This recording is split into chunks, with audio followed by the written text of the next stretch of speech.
Okay, let me tell you what happened. It was a Tuesday, I think.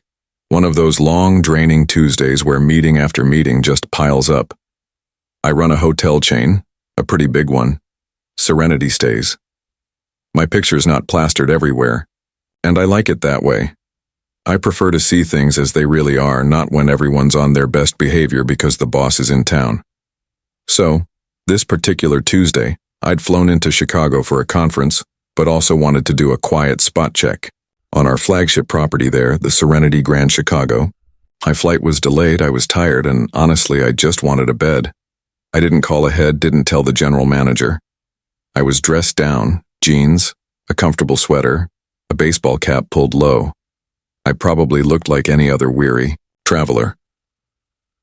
I took a cab from the airport and walked into the lobby around 11 p.m.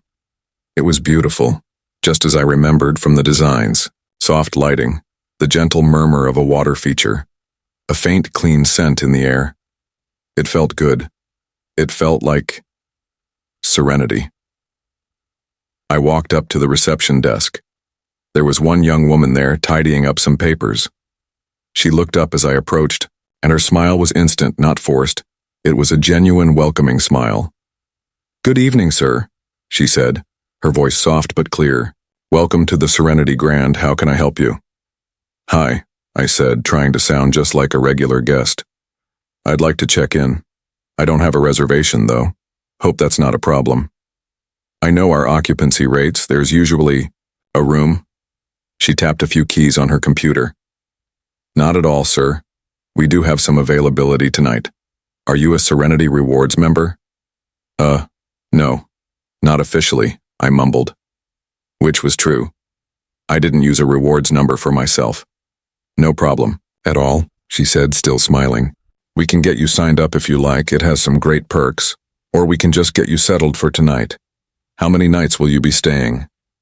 "Just the one," I replied. She found a standard king room. "All right, sir, I have a lovely king room. For you. The rate is..." And she quoted the standard rate. "No inflated late-night price, just the fair rate." I nodded. "That sounds good." I pulled out my personal credit card. Not the corporate black card, just my everyday one. She took it, her fingers brushing mine lightly. "Thank you, Mr. Johnson," she read from the card.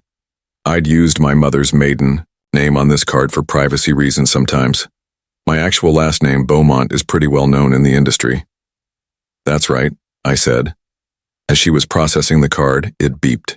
A little red light flashed on her terminal. She frowned slightly, a tiny furrow appearing between her brows. "Oh, I'm sorry, Mr. Johnson," she said, her voice still gentle. "It seems this card has been declined." My stomach dropped a little. Not because of the money, but because this was an unexpected hurdle. I knew there was enough on it, but sometimes these things happen with out-of-state cards late at night if you haven't given the bank a travel notice. "Oh," I said, trying to sound casual. "That's odd. Let me see. Do you have an ATM nearby?" "We do, sir, just past the concierge desk. But perhaps you have another card? Sometimes the system can be a bit finicky this late." She wasn't accusatory. She wasn't looking at my casual clothes with suspicion. There was no hint of judgment in her eyes, only a desire to help. This is where I expected the usual, the subtle or not so subtle look-over, the assumption that maybe I couldn't afford the room. I've seen it happen to others, heard stories. I tensed, waiting for it. But then, this young woman, whose name tag read Chloe, did something I truly didn't expect. She leaned forward a little, lowering her voice slightly as if sharing a secret. "Sir, you look really tired. I tell you what, sometimes if a guest is having a bit of card trouble and it's late and they just need to get to their room, we can take a smaller pre-authorization, just enough to cover the room for a bit, and you can sort out the rest in the morning with a fresh head. Or if you have enough cash for a deposit, we could do that too. I just want to make sure you get some rest." I was floored. Genuinely.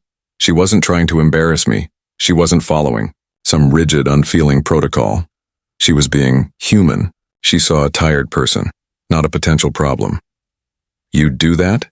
I asked, my voice probably betraying some of my surprise. "Of course. Chloe said, that warm smile returning. Our main goal here is your comfort. As long as we can secure the room. In some way, we're flexible. We've all been there when things just don't go as planned with travel. I fumbled in my wallet and found another card, one I rarely used but kept for emergencies. Let me try this one. I should have called my bank, I guess. No worries at all, Mr. Johnson, she said, taking the new card.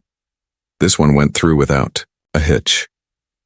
As she handed me my room key and a little map of the hotel, she said, Your room is on the 15th floor, away from the elevators, so it should be nice and quiet. And I've put a note for housekeeping to leave a couple of extra water bottles, for you, on the house. It's important to stay hydrated when you're tired from traveling. Extra water? A quiet room she picked out specifically? The offer to work around a declined card with such grace? This wasn't just good service, this was exceptional. This was empathy.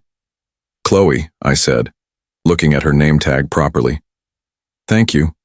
That's really kind of you. It's my pleasure, Mr. Johnson, she beamed. I hope you have a very restful night. If you need anything at all, just dial 0.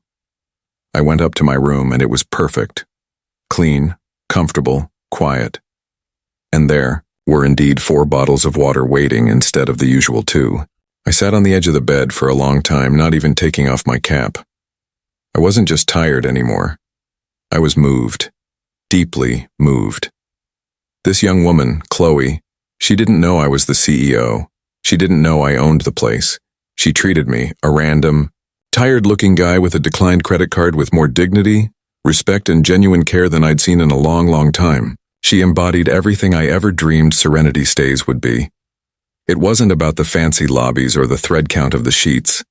It was about this human connection, this simple, profound kindness.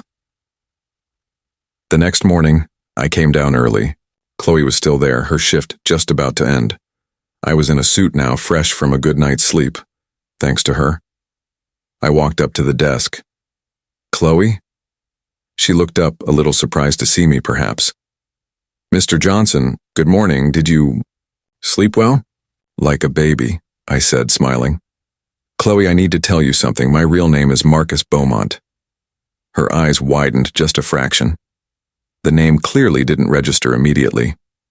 I'm the CEO of Serenity Stays. Her smile faltered, just for a second.